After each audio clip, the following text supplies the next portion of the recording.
Hey there! Alright, here comes the plot twist.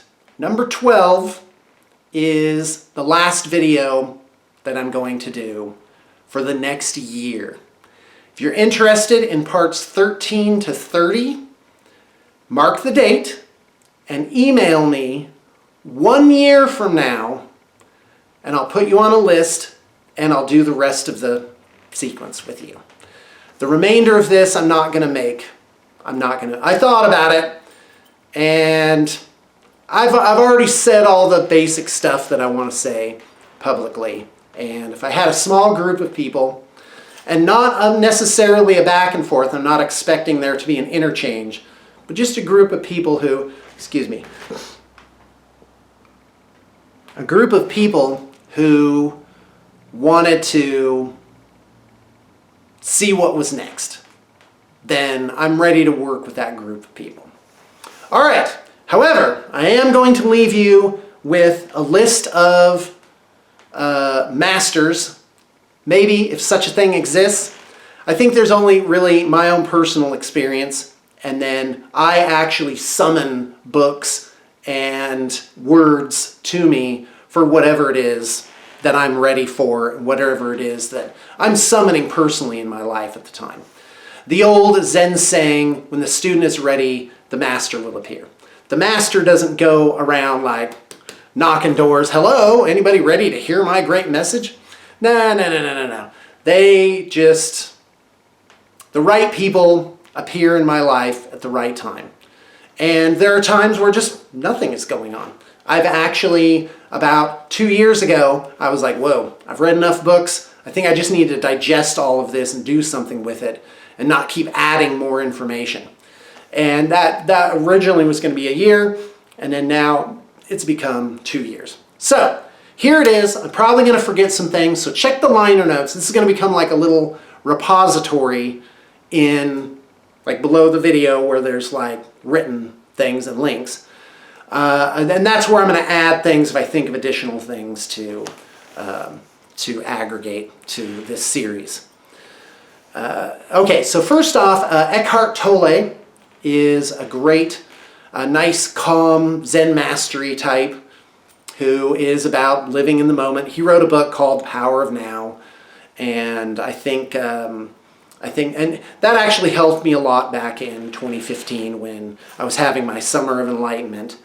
The other one is Louise Hay. Louise Hay is very gentle, a very good beginning point that's not so serious to actually be okay with yourself, treat yourself well, and get to a good place mentally. Ooh, that was a little bit of body language right there. I'm getting rid of responsibility.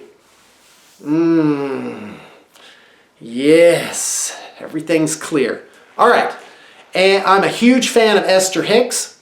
Not everybody loves it, but I do, and that's had a profound influence on my thinking in my life.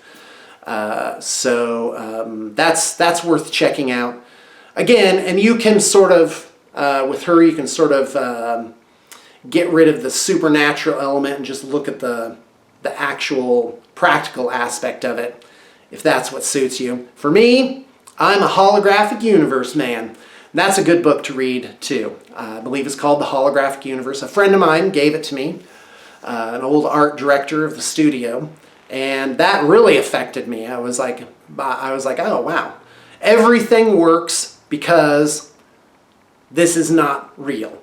This is more like this reality is more like a hologram. There's actually something under it, a substrate, called the enfolded layer, I think they call it.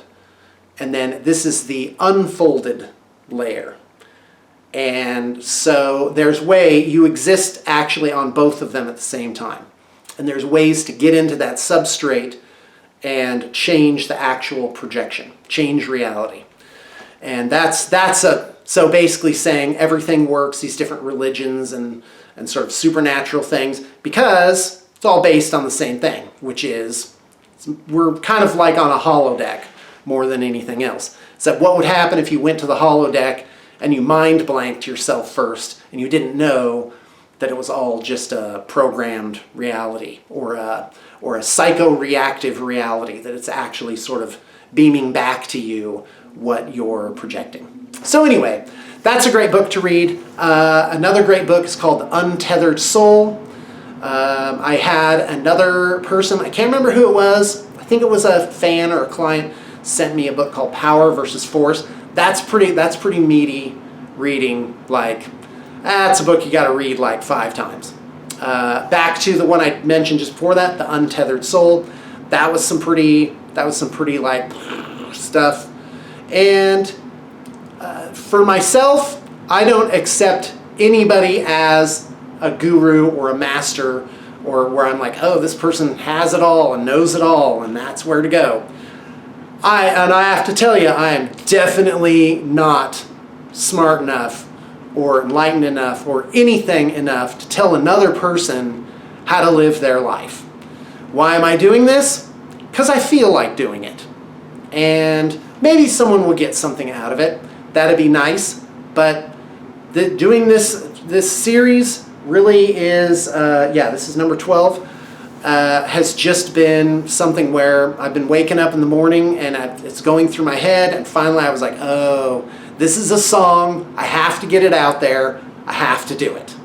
And by the way, I love public speaking. I don't know why, but if anybody wanted me to come out and do a day or multiple days of getting up in front of a group of people and talking about all this, I'd be more than happy to do it, because I have a weird talent, which is I can get up in front of a group of any size and not feel nervous. In fact, the more people there are, the better. I love it. The maximum I've been up in front of was like 1,500 people, and I like, they had to like tear me away from the stage because I'm like, I love it. I love being in front of people. And YouTube has been a great outlet for that. All right, well, this is the last one. So guess what? 13 through 30.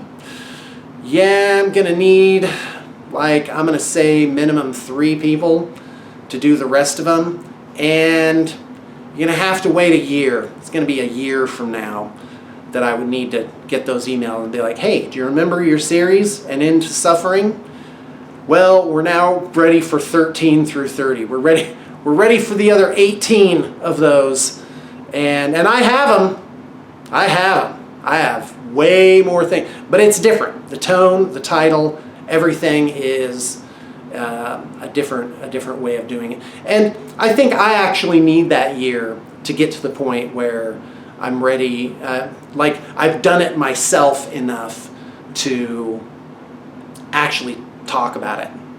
And because I feel like I'm at the beginning of like the next journey, which is to actually change my thought processes to where I'm feeling that positivity, that higher level of positivity enough of the time that it's ripple affecting and changing what's actually happening around me.